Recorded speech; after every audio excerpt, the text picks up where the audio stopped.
नमस्कार मित्रांनो, स्वागत आहे तुमचं डॉक्टर MPSC चॅनलवरती. तर मित्रांनो, राज्यसेवा किंवा कंबाईन असू द्या, तुम्हाला 100% प्रत्येक गोष्ट माहीतच असेल हे पॉसिबल आहे का? मला कमेंट करून सांगा, हे पॉसिबल आहे का? 100% तुम्ही 5-6 वर्ष किती पण वर्ष द्या, 100% तुम्हाला प्रत्येक गोष्ट माहीत असेल असं होईल का? नाही ना. मग जे टॉपर्स किंवा टीचर्स असतात, मग त्यांना कसे काय एवढे मार्क्स येतात किंवा त्यांचं कसं काय एवढं सिलेक्शन होतं, आपलं का नाही होते? आपलं कट ऑफ असतो 120, आपला स्कोर येतो 80 किंवा 90. आपण तर पूर्ण तयारी केलेली आहे, पूर्ण अभ्यास केला आहे, 2-3 वर्ष कंटिन्यू आपण अभ्यासच केला आहे, तरी आपला स्कोर काय नाही ते. त्या विषयाला घेऊन मी आज हा व्हिडिओ घेऊन आलेलो आहे. तर मित्रांनो, एलिमिनेशन टेक्निक जे विद्यार्थी खूप ठिकाणी ऐकले असतील, म्हणजे PYQ सॉल्व्ह करताना एलिमिनेशन वापरा, टॉपर्सचे इंटरव्ह्यू ऐकताना आपण ऐकतो एलिमिनेशन यूज करा, किंवा टीचर्स म्हणत असतात एलिमिनेशन टेक्निक यूज करा. ती काय असते एक्झॅक्टली, का एवढी इम्पॉर्टंट आहे आणि तेच तुमचं सिलेक्शन कसं देणार आहे, त्यासाठी मी हा व्हिडिओ घेऊन आलेला आहे. तुमचा जो 1 वर्ष जो आहे इम्पॉर्टंट तो वाचू शकतो. त्यासाठी हा व्हिडिओ पूर्ण एंडपर्यंत बघा. छोटासा व्हिडिओ, सगळे प्रूफ सकट मी तुम्हाला PYQच्या प्रूफ सकट हा व्हिडिओ देणार आहे. MPSCमध्ये एलिमिनेशन कसं करायचं, त्याचे कसल्या ट्रिक्स आहेत, कशा यूज करणार त्या सगळ्या गोष्टी या व्हिडिओच्या माध्यमातून मी कव्हर करणार आहे. तर मित्रांनो, वेळ न घालवता आपण हा व्हिडिओ स्टार्ट करूया. जर तुम्ही आतापर्यंत माझ्या चॅनल सबस्क्राईब केलं नसेल तर करून घ्या. व्हिडिओ जर आवडत असेल तर जरूर लाईक करा आणि हाईपसुद्धा करू शकता माझ्या व्हिडिओला.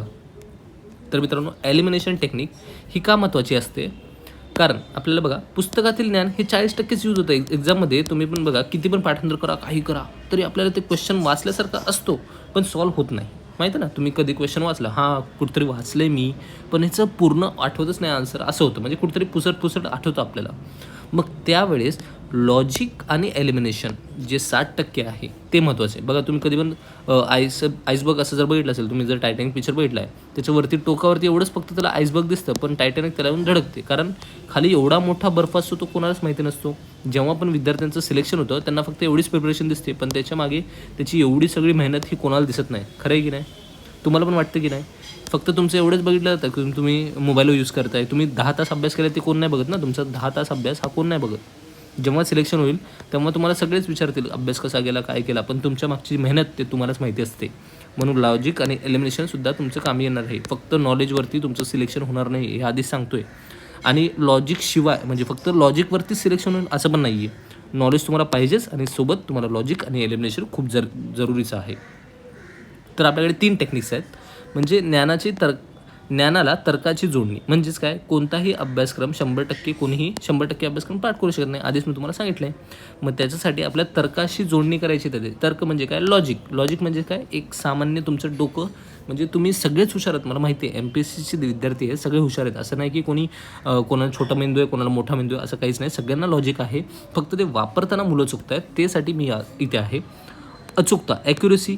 चुकीचे पर्याय आधी वगळल्यास बरोबर पर्याय भेटतं. आता बघा, तुम्हाला 4 ऑप्शन असतात, 1 2 3 4, है ना. 4 ऑप्शन असतात, याच्यातलंच कुठेतरी एक उत्तर आहे. म्हणजे तुमचं उत्तर डोळ्यासमोर आहे, फक्त ते तुम्हाला गेस करता येत नाही कुठलं उत्तर आहे, हे की आहे की हे. मग त्याच्यामध्ये काय करायचं, बाकीचे पर्याय जे आहेत ते कट करून टाकायचे. म्हणजे हा पर्याय येऊ नाही शकत, हा पर्याय येऊ नाही शकत, हा पर्याय येऊ नाही शकत, उरला एकच, 2 पर्याय, हा बरोबर. हे आहे अचूकता, ॲक्युरेसी. म्हणजे जेव्हा तुम्हाला त्या उत्तराबद्दल माहिती असेल, मग बाकीचे पर्याय एलिमिनेट करून तुम्ही जे उत्तरापर्यंत पोहोचता त्याला आपण लॉजिक किंवा एलिमिनेशन टेक्निक असं म्हणतो. वेळेची बचत, कारण कठीण प्रश्नामध्ये आपण काही वेळेस काय होतं की वेळ खूप जातो आपला. कंबाईनमध्ये तुम्हाला माहिती आहे, एका तासामध्ये तुम्हाला 100 क्वेश्चन, म्हणजे 60 मिनिटमध्ये तुम्हाला 100 क्वेश्चन सॉल्व्ह करायचे आहेत. मग तिथे एक सेकंद तुमचा खूप महत्त्वाचा आहे, आणि तिथे जर तुम्ही असा वेळ घातला तर ते तुमचं सिलेक्शन होणार नाही, ही गॅरंटी आहे. म्हणून तुम्हाला त्यावेळेस लॉजिक यूज करणं खूप इम्पॉर्टंट आहे. कंबाईनसाठी तर खूप जास्तच इम्पॉर्टंट आहे. म्हणून कठीण प्रश्नामध्ये अडून न पडता प्रत्येक सेकंदात उत्तर काढता येतं. म्हणजे काही सेकंदात तुमचं उत्तर निघतं एलिमिनेशन टेक्निकमुळे. मग ही टेक्निक शिकवण्यासाठी हा व्हिडिओ पूर्णपणे एंडपर्यंत बघा. खरंच स्मार्ट विद्यार्थी उत्तराचा शोध घेत नाही, ते चुकीचा पर्याय उडवतात. By doctor MPSC. म्हणजे तुम्ही जर हुशार असाल ना, तर बरोबर पर्यायाबरोबर पोचायचं नाही आपल्याला, बाकीचे पर्याय उडवून टाकायचे, बाकीचे चुकीचे पर्याय उडवून टाकायचे, बरोबर उत्तरापर्यंत तुम्ही लगेच पोहोचता. तुम्हाला वाटेल ह्याच्यात खूप वेळ जातो, नाही बाळांनो. जेव्हा तुम्ही प्रॅक्टिस करता, मॉक टेस्ट देता, त्यावेळेस तुम्हाला बरोबर हे आन्सर भेटतं. ओके. आता MPSCचे 4 ब्रह्मास्त्र आहेत. ब्रह्मास्त्र मूवी जर बघितला नसेल तर बघू पण नका. 4 ब्रह्मास्त्र आहेत तुमचे MPSCमध्ये. Extreme keywords. एक्स्ट्रीममध्ये काय, तर फक्त हे वर्ड लिहून ठेवा, कुठे पण तुमच्या डोक्यात पाहिजेच, हृदयावरती कोरून ठेवा. फक्त, सर्व, नेहमीच असे शब्द बहुतांश वेळा चुकीचे असतात. तुम्हाला ह्याचे एक्झाम्पल PYQ सकट दाखवणार आहे. कॉमन सेन्स, व्यवहारिक ज्ञान हे सगळ्यांमध्ये असतं, फक्त ते पेपरमध्ये उतरवताना अभ्यासामध्ये तुमचं कॉमन सेन्स चालू राहत नाही. व्यवहारामध्ये सगळ्यांचं कॉमन सेन्स चालू असतं, पण अभ्यासामध्ये हे कॉमन सेन्स खूप महत्त्वाचं आहे. निसर्ग किंवा भूगोलाचे साधे नियमसुद्धा इथे आपले विद्यार्थी चूक करून येतात. दैनंदिन लाईफ, आजूबाजूच्या घडणाऱ्या गोष्टी किंवा आपला अनुभव, म्हणजे दैनंदिन लाईफमध्ये काही काही गोष्टी होत राहतात. अधिकारी कसा राहावा किंवा राजकीय नेते कसे राहावे, त्यांचे प्रत्येकाचे एका सिच्युएशनमध्ये अधिकारी वेगळा रिॲक्ट करतो आणि एक राजकीय नेता वेगळा रिॲक्ट करतो. कुठला मुद्दा उठवायचा आहे, कुठला मुद्दा दाबायचा आहे, ह्या गोष्टी सगळ्या आपल्या अधिकाऱ्याला डिसाईड करायच्या असतात. कंटेक्स्ट आणि मॅग्निट्यूड, संदर्भ आणि व्यक्ती, घटनेचा किंवा प्रश्नाचा मूळ हेतू काय आहे हे समजून घ्यायचं आहे आपल्याला आणि त्याच्यानुसार आपल्याला लॉजिक लावून ते आन्सर काढायचे. उदाहरणार्थ इतिहास किंवा ॲडमिनिस्ट्रेशनमध्ये, प्रशासनामध्ये. एक्स्ट्रीम वर्ड्स किंवा ट्रिक, आता हे तुमचे PYQचा राज्यसेवा 2021चा क्वेश्चन आहे. राष्ट्रपतीच्या निवडणुकीबाबत खाली विधान विचारात घ्यायची आहे. संसदेच्या दोन्ही सभागृहाचे सर्व सदस्य मतदान करतात. राज्याच्या विधानसभेचे निर्वाचित म्हणजे इलेक्टेड मेंबर्स सहभागी होतात. आता इथे विचार करा, सर्व हा कीवर्ड तुम्हाला थोडंसं वेगळा वाटतो की नाही, कारण दोन्ही सभागृहामध्ये इलेक्टेड प्लस नॉमिनेटेड असे मेंबर असतात, बरोबर. मग नॉमिनेटेड मेंबर इलेक्ट करतील का राष्ट्रपतींना, मग त्याच्यामुळे ए हे विधान चुकतं. मग ए विधान बरोबर आहे हे तर चुकणार, दोन्ही विधान बरोबर आहे हे पण चुकणार, आणि दुसरं विधान बरोबर आहे म्हणून हे पण चुकलं. मग उत्तर येतं तुमचं बी ऑप्शन. कळालं एलिमिनेशन? कळतं आहे? जर तुम्हाला माहिती नव्हतं की हे सर्व जर वर्ड तुम्ही जरी अंडरलाईन जरी केला तरी तुमच्या लक्षात येऊ शकतं. सर्व कसे काय असू शकतं, नॉमिनेटेड मेंबर्स पण आहेत ना त्यात. ओके. भारतीय राज्यघटनेतील धर्मनिरपेक्षतेबाबत क्वेश्चन होता, कंबाईनमध्ये विचारला होता. राज्य सर्व धर्मांना समान न्याय देते. सर्व इथे पण आहे कीवर्ड, पण लॉजिकली विचार करा, आपण सर्वांना समान न्याय देतो ना, नाहीतर आपण मग वेगवेगळे फेस्टिवल मनवलेच नसते. जसं की ईद मनवू देऊ, आपण जर हिंदू धर्मीय राष्ट्र असलो तर आपण ईद हे सण साजरा केला नसता. जर आपण मुस्लिम बहुल राष्ट्र असतो तर आपण दिवाळी हा सण साजरा केला नसता. भारतीय राज्यघटना फक्त हिंदू धर्माचा संरक्षणासाठी आहे. डायरेक्ट लॉजिकली सेन्स बनतो या क्वेश्चनचा. हा जो ऑप्शन आहे हा चुकीचा आहे. बी ऑप्शन चुकीचा आहे. ए ऑप्शन बरोबर. कळतं आहे, लॉजिक कळते तुम्हाला. हे क्वेश्चन PYQमध्ये विचारलेत, बरोबर. लॉजिकने सुटतात हे क्वेश्चन. लोकशाहीत नियुक्त सदस्य राष्ट्रपती निवडू शकत नाही, तसेच निधर्मीय देशाची घटना फक्त एका धर्मियासाठी असू शकत नाही. कळालं? एक्स्ट्रीम वर्ड्स ट्रिक, अशक्य पर्याय आणि विधाने उडवायचे आहेत. अशक्य पर्याय आणि विधाने. पर्यावरणाचे रक्षण करणे हे फक्त सरकारचे ध्येय आहे. मग तुम्ही कशाला करताय? तुम्ही प्लास्टिकमध्ये तसंच टाकतायत. म्हणजे हे आपलं पण आहे की नाही कर्तव्य. प्रत्येक नागरिकाने नैसर्गिक पर्यावरणाचे रक्षण केले पाहिजे, बरोबर आहे ना. हे तर लॉजिकने तुम्हाला कळते. हे फक्त सरकारचे असू शकतं का संरक्षण करणे, आपलं पण आहे ना. मग हे जे वाक्य आहे ते चुकीचं आहे. मग फक्त ए जे आहे ते चुकीचं आहे. हा पर्याय उरतो तुमच्याकडे एलिमिनेशनने. कळतंय? आता संयुक्त गट बी मधला क्वेश्चन 2018चा. तेंडुलकर समितीने गरिबी अहवालाबाबत काय दिलं होतं? समितीने खर्चावर आधारित गरिबी मोजली होती. गरिबी ही नेहमी 0% असते. काय लॉजिक आहे काय ह्या स्टेटमेंटमध्ये, आहे ना. पर्यावरणाची जबाबदारी फक्त सरकारची असू शकत नाही, म्हणून भारतात किंवा जगात गरिबी ही नेहमी 0 असणे पूर्णपणे अशक्य आहे. टोकाचे शब्द म्हणजे एक्स्ट्रीम कीवर्ड्स ओळखायचे आपल्याला. ओके. आता डेली लॉजिक म्हणजे पुस्तकाबाहेरील विज्ञान. 2021चा क्वेश्चन आहे हा. मानवी शरीरात विटॅमिन डी मुख्यत्वे कुठून मिळतं? मानवी शरीरात विटॅमिन डी, आता तुम्ही लहानपणी ऐकलं असेल, विटॅमिन डी जे आहे ते उन्हात मिळतं. कवळ्या उन्हात फिरा आपण लहानपणी किती ठिकाणी ऐकलं. हे जर लॉजिक जरी लक्षात असतं ना तुम्हाला, तरी कोवळ्या सूर्यप्रकाशमधून मिळतं. आता इथे बघा, रातांतर वेळानं कोणत्या जीवनसत्वाच्या अभाव मिळतं? Vitamin A. किती वेळा तुम्ही ऐकले गाजर खा तुमच्या डोळ्यासाठी चांगलं असतं, गाजर खा डोळ्यासाठी चांगलं असतं. मग हे जर आपण लॉजिक कळालं तर विटॅमिन ए, गाजरामध्ये विटॅमिन ए असतं. हे लॉजिकल बेसिक लॉजिक आहे. जेव्हा तुमच्या दैनंदिन जीवनात चाललेल्या गोष्टी असतात ते जर तुम्ही MPSCमध्ये रिलेट केलं तर तुमचे आन्सर बरोबर येण्याचे चान्सेस खूप जास्त असतात. हे सायन्स नसून कॉमन सेन्स आहे. सकाळी उन्हात बसल्याने विटॅमिन डी मिळते आणि डोळ्यांच्यासाठी अजीवनसत्वे लागते. हे भारतातील घरोघरी माहीत असून हे त्रिकालबाधित सत्य आहे. म्हणजे एक लहान मुलांना जरी विचारलं तरी माहीत असतात गोष्टी. गाजर का खायचे असतात? डोळे चांगले राहतात. गाजरामध्ये काय असतं? विटॅमिन ए असतं. कळतंय? Daily life logic. कार्य ओळखायचे. बघा, मानवी पचन संस्थेतील अन्नाचे पचन कुठे होते? आता हृदय तुमचं अन्नाच्या रिलेटेड काही आहे का? हृदय रक्ताच्या रिलेटेड आहे. फुफ्फुसं काय आहे? श्वासासाठी आहेत. मेंदू कशासाठी आहे? तुमचा विचार करण्याची क्षमतेसाठी आहे, कॉग्निटिव्ह अबिलिटी आहे. आता लहान आतडे हे येऊ शकतं ना, म्हणजे हे पण लॉजिकच आहे. हृदय हे रक्त शुद्ध करते, फुफ्फुसे श्वास घेतात आणि मेंदू विचार करतो. फक्त उरलेलं आतडे. हे एलिमिनेशन आहे बाळांनो, समजते. राज्यसेवा पूर्व 2021. ध्वनीच्या वेगाबाबत चुकीचे विधान ओळखायचे. हवेत प्रवास करतो, निर्वात पोकळीतून व्हॅक्यूममधून प्रवास करू शकतो, स्नायूमध्ये सर्वाधिक आहे. चुकीचे ओळखायचे. तापमान वाढल्यास वेग वाढतो. हे सगळे बरोबर पर्याय आहेत. अंतराळात व्हॅक्यूममध्ये आवाज ऐकू येत नाही कारण तिथे हवा नसते. ओके, आता समजा तुम्ही स्पेस स्टेशन म्हणजे तुम्ही इंटरस्टेलर मूवी बघितली किंवा इंटरस्टेलर मूवी किंवा आपले तुम्ही जर ॲस्ट्रॉनॉट वगैरे बघितले तर त्यांच्यामध्ये माईक लागलेला असतो बोलण्यासाठी. का लागलेला असतो माईक? का आवाज मोठा करण्यासाठी? नाही. तर तिथे व्हॅक्यूममध्ये आवाज कधीही ट्रॅव्हल करत नाही, त्याला एक सॉलिड पार्टिकल लागतं. मग त्याच्यासाठी हे लॉजिक आहे. जेव्हा पण तुम्ही मूवी बघताय तेव्हा लॉजिकली तो मूवी बघा, त्याच्यामध्ये MPSC रिलेटेड काही क्वेश्चन येऊ शकतात असा विचार करत जा आणि एक्झाममध्ये ह्या अशाच गोष्टी तुम्हाला क्लिक होतात. आता हवेतून प्रवास करतो, आता तुम्ही एकमेकांना बोलताय ते हवाच आहे ना मध्ये, मग तो प्रवास करणार. मग हे विधान बरोबरच आहे. स्नायूमध्ये सर्वाधिक. आता तुम्ही बेंचवरती बसलाय समजा कुठल्यावरती, शाळेत तुम्ही बेंच वाजवलाच असेल ना, ड्रम वगैरे वाजवतो आपण धाड धाड धाड धाड. मग तसंच बेंचवरती बसल्यावरती आपण वाजवतो. मग त्याच्यावरती जेव्हा वाजवतो तेव्हा स्नायूमध्ये सर्वाधिक प्रवास ध्वनी करतं. तापमान वाढल्यास वेग पण वाढतो. उन्हाळ्यात तुम्ही बघा आवाज जोरात जातो, तुमचा वेग वाढतो.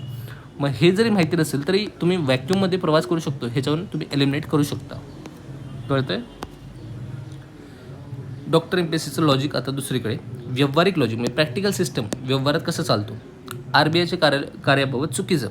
नोटा छापतं की नाही, बरोबर ना. RBI reserve bank of India, त्याच्यावरती साईन कोण करतं? आपल्या नोटांवरती साईन कोणाची असते कमेंट करून सांगा. आपलं हे नोट आहे समजा, इथे साईन असते, कोणाची असते सांगा कमेंट करून. आणि ते आता कोण आहेत सध्या ते पण सांगा. बँकांची बँक आहे, हे तर किती वेळा स्टेटमेंट आलेले आहे RBIबद्दल. सरकारची बँक आहे, हे पण बरोबर आहे. सर्वसामान्य जनतेकडून ठेवी सुद्धा करते. आता तुम्ही सांगा, तुम्ही RBI बँकेत कधी गेलात? मी गेलो आहे की तुम्ही गेला आहे की RBI बँकेत तुमचं अकाउंट आहे? नाही बाळांनो, हे लॉजिक आहे. सर्वसामान्य बँका जनतेकडून ठेवी स्वीकारत नाही, सर्वसामान्यांकडून जनतेची ठेवी स्वीकारत नाही RBI. आपण कधीच पैसे जमा करत नाही थेट RBIमध्ये जाऊन, म्हणून ते आपण साध्या बँकांमध्ये जातो. हे सोपं आहे ना. आपण कधीच RBIकडे गेलो नाही, आपण साधी आपली बँक SBI असू दे, लातूर डिस्ट्रिक्ट कॉर्पोरेशन असू दे किंवा ग्रामीण बँक असू दे, सगळीकडे आपण अशा बँकेत जातो ना की RBIमध्ये. RBIचं मुख्य हेडक्वार्टर कुठे आहे कमेंट करून सांगा. महत्त्वाचं आहे ते पण. RBIचं मुख्य हेडक्वार्टर कुठे आहे? महागाई, इन्फ्लेशन वाढल्यास काय होतं? वस्तूच्या किमती कमी होतात. पॉसिबल आहे का बाळांनो? महागाई वाढली तुमची, मग पेट्रोल तुमचं मागतं, पेट्रोल 110 रुपये लिटर जातं, मग ते महाग होते की कमी होते? तुमचं स्मार्टफोन आयफोन महाग होतं की कमी होतं आहे? परदेशी खरेदी शक्ती कमी होते. पैशांची खरेदी शक्ती कमी होते. हे बघूया. गरिबांचा फायदा होतो. गरिबांचा फायदा होणार आहे का? चलनाचे मूल्य वाढते. कॅन्सल करा ना. 3 पर्याय तुमचे असेच लॉजिकने कटतात. मग दुसरा पर्याय बरोबर होतो ना. एलिमिनेशन हेच आहे. 2023 राज्यसेवा पूर्व, त्याचा परीक्षेचा 2 मार्क तुम्ही मिळवलेत लॉजिकने. Lost पर्सेसिंग parity. पहिले तुम्ही 10 रुपयाला 10 चॉकलेट घेत होता, आता 10 रुपयाला 5 येतात. कारण तुम्ही बघा, जर विक्सची गोळी घेतली तुम्ही, आता ती 2 रुपयाला झाली. मी जेव्हा घ्यायचो तेव्हा 1 रुपयाला होती. मग आता तसंच ती महागाई वाढलेली आहे. म्हणून पहिलं तुम्ही जे 10 गोळ्या घेत होत्या 10 रुपयाला, आता त्याच गोळ्या तुम्ही 5 घेताय. म्हणजे 2 रुपयाला 1 गोळी झाली. महागाई वाढलेली आहे. म्हणजे तुमची पैशाची खरेदी क्षमती म्हणजे 10 रुपयाला जी घ्यायची क्षमती होती ती कमी झालेली आहे. महागाई म्हणजे वस्तू महाग होणे, म्हणजेच आपल्याला हातातील पैशाची किंमत, खरेदी शक्ती कमी होणे. कळतं आहे? म्हणजे आता जर तुम्ही टिकून आहात आतापर्यंत या व्हिडिओमध्ये तर तुमचं डेडिकेशन कळतं आहे. कारण 99% जे ॲस्पायरंट आहेत ते आत्तापर्यंत व्हिडिओ सोडून गेलेले आहेत. आणि तुम्ही जे टिकून आहात तुमचं सिलेक्शन पॉसिबल आहे. म्हणून कमेंट करून सांगा, मी अजून इथे आहे आणि तुमचं सिलेक्शन होणारच आहे.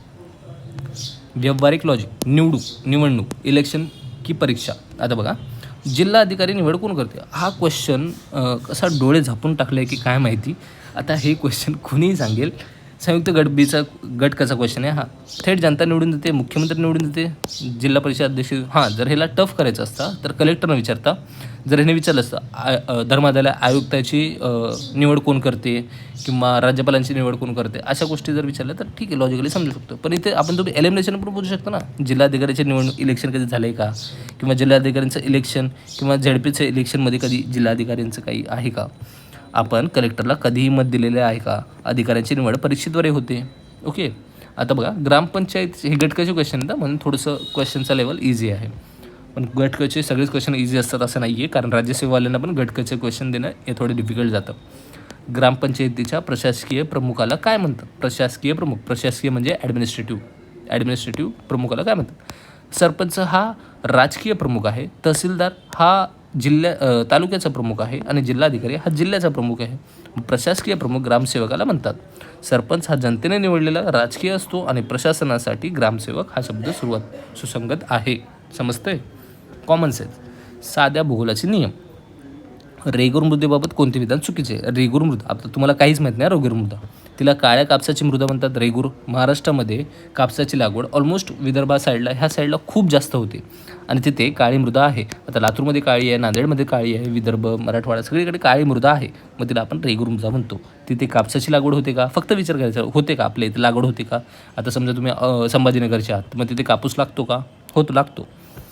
मग तिथे पाण्याची क्षमता जास्त असते, तिची पाणी धारण करण्याची क्षमता जास्त असते आणि तिला भेगा पण पडतात. अशा भेगा पडतात ना, ढेकळे बनतात आणि ती भेगा पडतात. ओके. आणि ती बेसॉल्टपासून बनलेली आहे का? बेसॉल्टपासून बनलेली आहे. ती प्रामुख्याने कोकणात आढळते. कोकणामध्ये तुमचे काजू येतात, स्ट्रॉबेरी येते. कोकणामध्ये तुम्ही कापूस बघितला आहे, कापूस लावलेला, किंवा कोकणाचं जे प्राकृतिक भूगोल आहे ते खूपच वेगळं आहे ना. मग कोकण पूर्ण अख्ख्या महाराष्ट्रापेक्षा वेगळा येतो. मग तिथे तीच रेगूर मृदा असेल का? तिथे जांभी मृदा येते. कोकणात भरपूर पाऊस असतो आणि तिथे जांभी किंवा तांबडी मृदा असते आणि काळ्या मृदा ही पठारावर असते आणि आपला दख्खनचा पठार आहे. मग त्यामुळे कापसाची मृदा काळी कापसाची मृदा रेगूर मृदा असे म्हणतात त्याला. राज्यसेवा पूर्व 2011च्या जनगणनेनुसार लोकसंख्येची घनतेबाबत योग्य विधान निवडायचं आहे आपल्याला. जंगलात लॉजिक आहे का? बघा लॉजिक इथे तुम्ही नॉर्मली नीट विचार करा. जंगलात घनता जास्त असते लोकसंख्या. तुम्ही जंगलात राहून तुम्ही वाघाची संख्या मोजताय का? तुम्हाला वाघ येऊन खाऊन नाही जाणार का तिथे? मग काहीतरी लॉजिक. भारताची घनता कमी होत आहे, हे पण लॉजिक आहे का? ते 2022मधला क्वेश्चन आहे हा. 2011च्या जनगणनेनुसार भारताची घनता कमी होते का? आपलं भारताला फक्त एकच काम माहिती आहे, लोकसंख्या वाढवणं. राजस्थानची घनता सर्वाधिक आहे. राजस्थानची घनता सर्वाधिक आहे का बाबा? राजस्थान आहे, वाळवंटामध्ये लोक जातील का? लॉजिक. मग आता उरतं काय? शहरामध्ये लोकसंख्येची घनता ग्रामीण भागापेक्षा जास्त असते. शहरामध्ये जास्त असते, ग्रामीणमध्ये कमी असते. तुमचे आता गावाकडे घरांमध्ये अंगणं हे सगळं आहे. मुंबईमध्ये येऊन बघा, फ्लॅटमध्ये जागा राहिलंच नसते, अंगण कुठलं असणार आहे? मग लॉजिक काय लागतं? भूगोलाचे नियम आणि लोकसंख्येची तत्त्व समजून घेण्यासाठी तुमचं सायन्सचा सामान्य ज्ञानाचा आणि निरीक्षणाचा वापर करायचा आहे आपल्याला. कंटेक्स्ट व गटात न बसणारा पर्याय, ऑड मॅन आउट ओळखायचं आपल्याला. ऑड मॅन आउट हे एवढे 3 पर्याय इकडे चाललेत आणि तुमचा एकच पर्याय इकडे वळतोय. खालीपैकी गटात न बसणारी नदी ओळखायची आपल्याला. नर्मदा, तापी, पूर्णा, गोदावरी. सोपं आहे. 2000 गट कचा क्वेश्चन आहे हा. नर्मदा, तापी, पूर्णा या पश्चिम वाहिनी नदी आहेत आणि गोदावरी पूर्णपणे वेगळे पूर्व वाहिनी नदी आहे. ह्या तुम्ही महाराष्ट्राचा मॅप बघितले, ह्या असे इथे वाहतात आणि ह्या महाराष्ट्राच्या मॅपमध्ये ही गोदावरी ह्या साईडला जाते. मग ह्याच्यावरूनच कळते ना, दिशावरून कळते. मुक ज्याला वाचता येत नाही. मुकनायक हे पाशिक कोणी सुरू केलं? मुकनायक. शाब्दिक अर्थ पकडता मुक म्हणजे ज्याला वाचता येत नाही. शोषित आणि मुख्या वर्गाचा आवाज देणारे नायक डॉक्टर आंबेडकर हे होते. आदरणीय doctor Ambedkar, Bharat Ratna. Context logic. घटनेची व्याप्ती मॅग्निट्यूड समजून घ्यायचं आपल्याला. 1857चा उठाव कोठे झाला? फक्त पुण्यात झाला? विचार करा, 1857चा उठाव एवढा मोठा आहे, फक्त पुण्यात होईल का? फक्त साताऱ्यापर्यंत होईल का?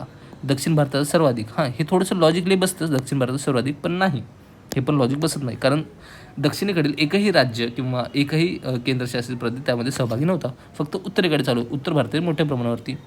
जर फक्त एका शहरात झाला असता तर तो आजही वाचायला आला नसता आणि तो मोठा उठाव होता. आता बघा, राज्यसेवा 2017. पांढरा प्रकाश 7 रंगाचे मिश्रण आहे, कोणी सिद्ध केले? Einstein, Edison, Bell. आता बघा, एडिसनने काय शोधला? बल्बाचा. एवढं तर लोक जी काय आपल्याला. बेलने टेलिफोन. आता बेल वाजते ना फोनवरती, मग त्याला बेलने टेलिफोन शोधला. लहानपणी आपण प्रिझमचा प्रयोग केला, तो जो न्यूटनच्या प्रकाशावर आधारित होता. प्रिझमचा प्रयोग, हा प्रयोग म्हणजे एका साईडने पांढरी लाईट दिली तर दुसऱ्या साईडने इंद्रधनुष निघतं. ओके. Context logic. अधिकाराचे विरुद्ध कर्तव्य, राईट्स वर्सेस ड्युटी. मूलभूत अधिकारांबाबत चुकीचे विधान ओळखायचे. नागरिकांना सर्व अधिकार आहेत, पॉसिबल आहे का? परदेशी नागरिकांना मतदानाचा अधिकार आहे. आता विचार करा, तुमच्या इथे कोणी हॉलिवूडची फिल्म स्टार येते आणि मतदान करून जाते. तिला काय माहिती आहे का आपल्या इथे फडणवीसजी कसे काम करत आहेत, किंवा तिला माहिती आहे का आपल्या इथे चंद्रकांत पाटील कसे काम करत आहेत? नाही ना. परदेशी नागरिक काय इलेक्शन करतील आपले? त्यांना का मतदानाचा अधिकार देणार आहे आपण? कायद्यासमोर सर्व समान आहेत, बरोबर आहे. काही अधिकार फक्त भारतीयांनाच आहेत. ह्या स्टेटमेंटवरून कळते ना, काही अधिकार परदेशांना पण देतो आहे आपण, काही भारतीयांना देतो आहे. मग स्टेटमेंट यावरून हे बरोबर आहे, हे पण बरोबर आहे, आणि नागरिकांना हे पण बरोबर. मग उरतं कुठला पर्याय? हा, परदेशी नागरिकांना मतदानाचा अधिकार नाही आहे. कोणताही देश दुसऱ्या देशातील नागरिकांना त्यांचा नेता निवडून देणार नाही, त्यांचा मतदानाचा अधिकार करणार नाही.